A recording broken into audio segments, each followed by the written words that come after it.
Olá, gente. Eu sou professora de língua portuguesa, meu nome é Lívia. Nós hoje discutiremos sobre a nova ortografia da língua portuguesa. É compreensível que todos nós estejamos fragilizados diante dessa mudança, mas não é preocupante, já que nós teremos tempo para aprender e internalizar esse processo todo. A língua portuguesa tem suas origens no continente europeu. A língua falada pelos romanos era o latim. Com o processo histórico surgiram as línguas neolatinas, como é o caso do francês, o italiano, o romeno e o português. No século XVI, com a expansão marítima, o homem europeu chega no Brasil e traz consigo o quê? O seu idioma, a sua cultura e a sua crença. Diferente de Portugal, o Brasil teve somado ao seu idioma forte contribuição indígena e também do africano. E no decorrer da sua história, o momento do período das grandes guerras, em que a Europa estava explodindo, o Brasil acolheu este povo que fugia do continente em conflito. Então, a chegada dos italianos, dos espanhóis, dos poloneses, japoneses e etc., acabou por gerar um enriquecimento na nossa língua portuguesa e uma significativa mudança cultural no nosso território. O novo acordo apresenta alterações apenas na grafia das palavras. O aspecto sintático e o vocabulário e a pronúncia permanecem inalteráveis, respeitando a oralidade de cada nação. A busca dessa unificação da grafia gerará uma simplificação do idioma, será um facilitador do intercâmbio cultural escrito entre os países lusófonos. Na visão de muitos linguistas, o atual acordo fortalecerá a língua portuguesa no cenário internacional. O nosso alfabeto, na regra antiga, era composto por 23 letras. Agora, ele será composto por 26 letras. Quais são as letras que foram somadas? O K, o W e o Y. Mas, professora, nós já fazíamos uso dessas 3 letras, mas agora legitimou-se, legalizou, as 3 fazem parte do nosso alfabeto. Essas letras serão usadas em siglas, símbolos, nomes próprios, palavras estrangeiras e seus derivados. Por que isso?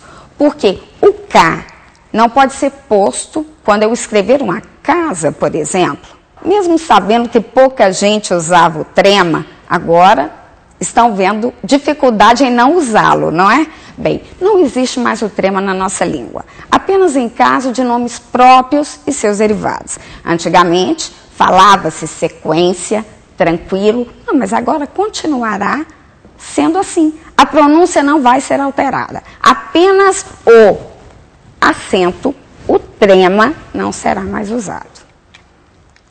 Faremos uma explanação geral de acentuação, para que vocês façam uma reflexão sobre o que mudou e o que continua do mesmo jeito.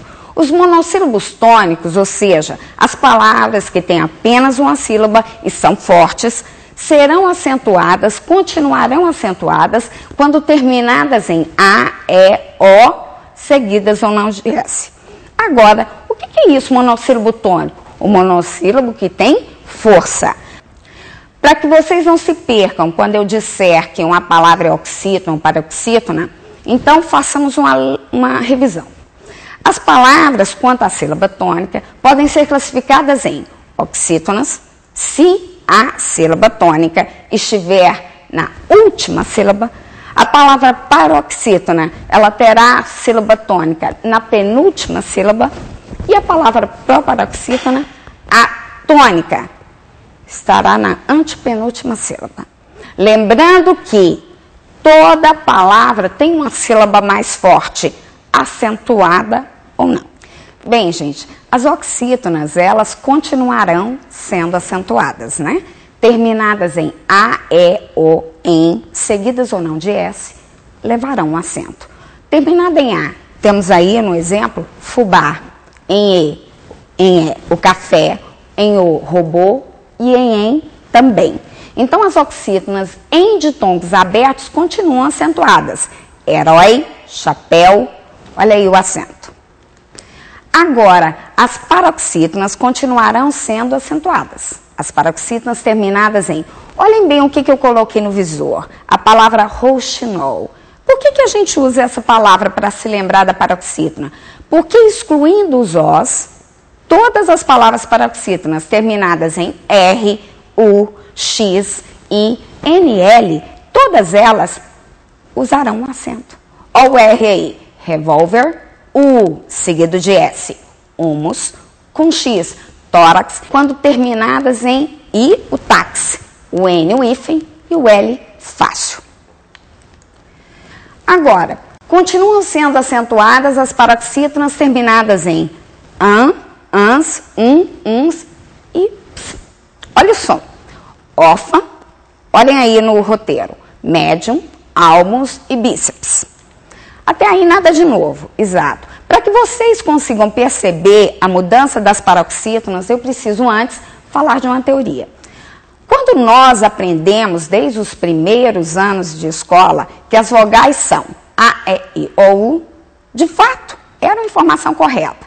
Mas agora, novos estudos localizaram vários outros fonemas vocálicos. Então, eu tenho o A, o AN, o E, o E. Então, olha só, o termo vogal passa a identificar o fonema vocálico mais forte. E o termo semivogal passa a identificar o fonema vocálico mais fraco. Então, quando a gente diz duas vogais, alto lá.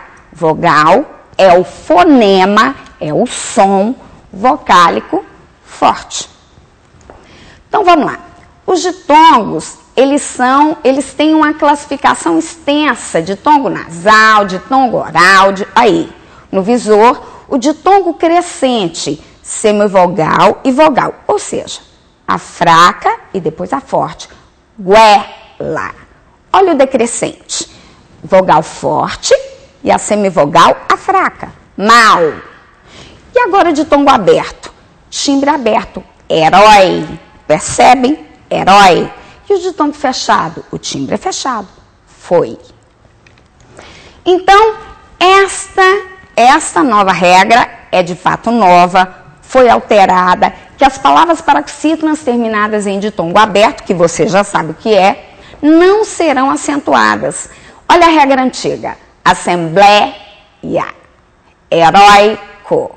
A regra nova vai ser falado do mesmo jeito? Sim, será falado do mesmo jeito. Só que a acentuação será excluída. Ah, mas isso será muito difícil. A princípio, talvez, mas depois a gente vai se habituando. Uma observação. Mesmo sendo a página das paroxítonas, vale a pena rever. Os ditongos abertos nas oxítonas e nas palavras monossilábicas continuam sendo acentuadas, ok? Então, o herói, visto no exemplo anterior, o papéis e o céu, monossílabos com ditongos abertos e oxítonas com ditongos abertos continuam acentuadas. Agora, aí, geralmente existe a separação silábica incorreta. Quando eu digo assim, ideia, a princípio quando o aluno olha a ideia, quando o falante da língua olha a palavra ideia, ele vê 3 vogais juntas e faz, quando separa a sílaba, a separação indevida, ficando ideia. Então, o ditongo seria o ia, e na verdade essa separação está incorreta. Eu separo ideia. Olha a palavra heróico. Heróico. Ah, mas um heróico está fácil, não é? Então, olha lá. O ditongo é o encontro de uma vogal e uma semivogal. Força mais uma fraca. Um fonema vocálico forte mais um fonema vocálico fraco. Olha o exemplo. Touro. O outro exemplo. Ambulância. O A vogal e na outra palavra o O vogal. Agora, o tritongo, o encontro de 2 semivogais nas extremidades e uma vogal no meio das semivogais. Então, olha só, quando eu falo Paraguai, o A é praticamente o som vocálico que eu ouço. O U e o I são tão sutis que quase a gente não percebe. Agora, o hiato. O que seria um hiato?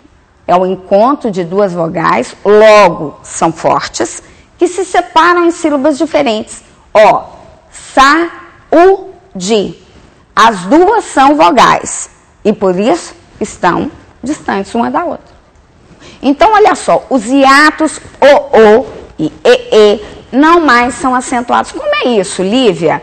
No cursinho, no terceiro ano, a gente memoriza uma palavra, credelever. Isso já é de praxe. Então, o verbo crer, o verbo dar, o verbo ler e ver, no plural, eles dobram o e o e acentuado. Não mais será acentuado, ok? Tanto os verbos crer, dar, ler e ver, como seus derivados, ok? Reler, ok? Descrer,